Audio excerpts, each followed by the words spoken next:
حامد و مصلی اما بعد، روزہ اور زبان کی حفاظت۔ برادران اسلام، انسانی اعضاء میں زبان گو کی ایک چھوٹا سا عضو ہے، مگر اس کی بڑی اہمیت ہے۔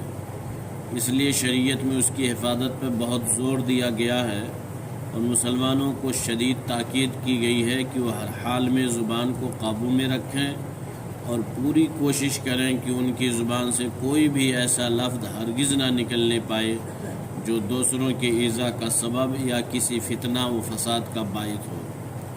اللہ تعالیٰ نے زبان کی حفاظت کی تلقین کرتے ہوئے انسانوں کو اس حقیقت سے بھی آگاہ کر دیا ہے کہ ان کی زبان سے نکلا ہوا ہر لفظ نوٹ کر لیا جاتا ہے اور اللہ کے مقرر کردہ فرشتے، جنہیں کرامن کاتبین کہا جاتا ہے، وہ انسان کی ہر بات کو بلا کم و کاست محفوظ کر لیتے ہیں۔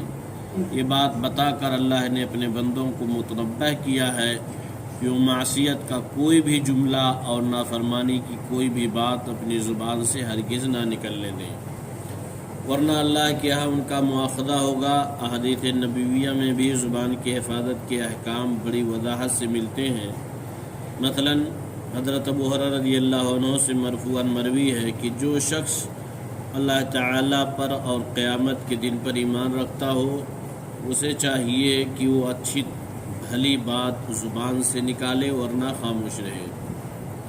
حضرت ابو موسیٰ اشعری رضی اللہ عنہ سے مروی ہے کہ میں نے اللہ کے رسول صلی اللہ علیہ وسلم سے دریافت کیا کہ کون سا مسلمان سب سے اچھا ہے، تو آپ صلی اللہ علیہ وسلم نے فرمایا جس کی زبان اور ہاتھ سے دوسرے مسلمان محفوظ رہیں۔ حضرت سہل بن سعد رضی اللہ عنہ سے مروی ہے کہ اللہ کے رسول صلی اللہ علیہ وسلم نے فرمایا جو شخص اپنی زبان اور شرمگاہ کی ضمانت دے دے، میں اس کے لیے جنت کی ضمانت دیتا ہوں۔ ان حدیثوں سے بخوبی معلوم ہوتا ہے کہ بندہ کو زبان پر ہمہ وقت قابو رکھنا چاہیے۔ غیبت، چغلی، جھوٹ، گالی، فحش کلامی اور یا وہ گوئی سے اپنی زبان کو محفوظ رکھنا چاہیے۔ حدیثوں میں اس بات کی بھی صراحت آئی ہے کہ اکثر لوگ اپنی زبان درازی اور بد کلامی ہی کی وجہ سے جہنم میں ڈالے جائیں گے۔ مسلمان بھائیوں، یہ رمضان کا مقدس اور بابرکت مہینہ ہے۔ اس کے روز و شب کے بڑے فضائل ہیں۔ اس ماہ مبارک کے دنوں میں ہم اور آپ روزہ رکھتے ہیں۔ روزہ کا پورا ثواب پانے کے لیے ضروری ہے کہ ہم اس مہینے میں خاص طور سے زبان کی حفاظت کریں۔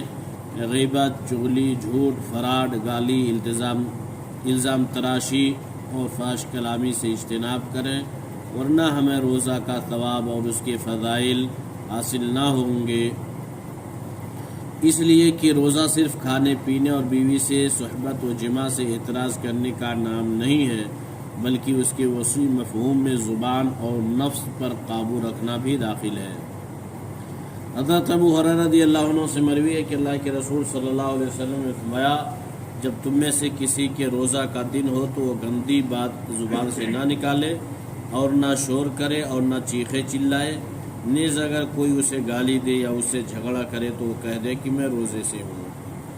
حضرت ابو ہریرہ رضی اللہ عنہ سے حدیث بھی مروی ہے کہ جو شخص روزہ کی حالت میں جھوٹ اور لغویات سے اجتناب نہ کرے اور اس پر عمل کرنے سے باز نہ آئے تو اللہ تعالیٰ کو اس بات کی قطعاً ضرورت نہیں کہ وہ اپنا کھانا پینا بند کر دے۔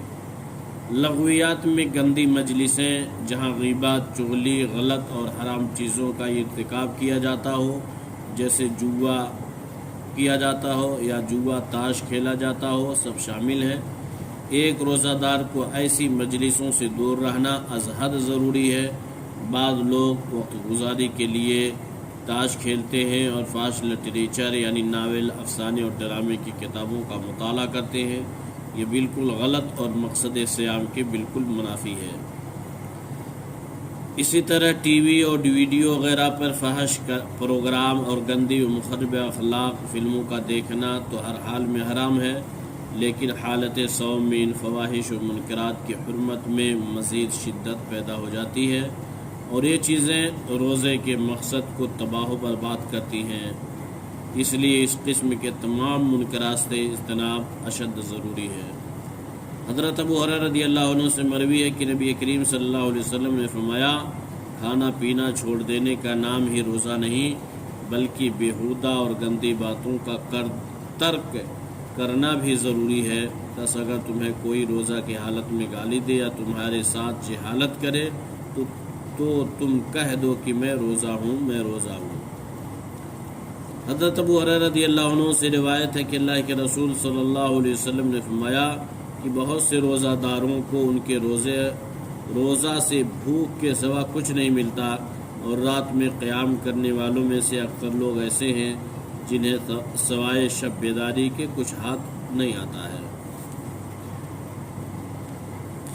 جتنی بھی حدیثیں ذکر کی گئی ہیں ان سے معلوم ہوتا ہے کہ روزہ کی حالت میں زبان کی حفاظت ضروری ہے، ورنہ خدشہ ہے کہ اللہ کی بارگاہ میں روزہ مقبول نہ ہوگا اور بھوک و پیاس کی تکالیف برداشت کرنے کے باوجود بندہ اجر و ثواب سے محروم رہے گا۔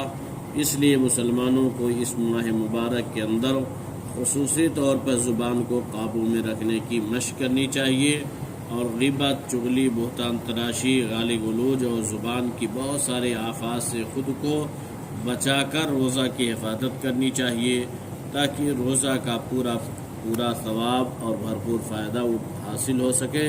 ان مبارک ایام میں ہر مسلمان کو اپنی زبان اللہ کے ذکر سے تر رکھنی چاہیے اور کثرت سے تلاوت قرآن کریم اور تسبیح و تحلیل کرنا چاہیے۔ اللہ تعالی ہم سب کو زبان کی حفاظت کی توفیق بخشے، آمین۔ وصلی اللہ علی نبینا محمد وعلی آلہ وصحبہ وسلم۔